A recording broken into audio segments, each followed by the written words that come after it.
The Book of Psalms, chapter 1.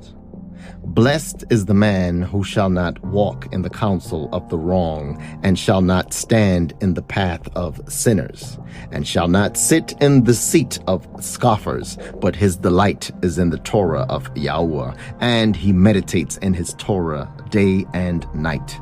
For he shall be as a tree planted by the rivers of water, that yields its fruit in its season, and whose leaf does not wither. And whatever he does prospers. The wrong are not so, but are like the chaff which the wind blows away. Therefore the wrong shall not rise in the judgment, nor sinners in the congregation of the righteous. For YAHUAH knows the way of the righteous, but the way of the wrong comes to naught.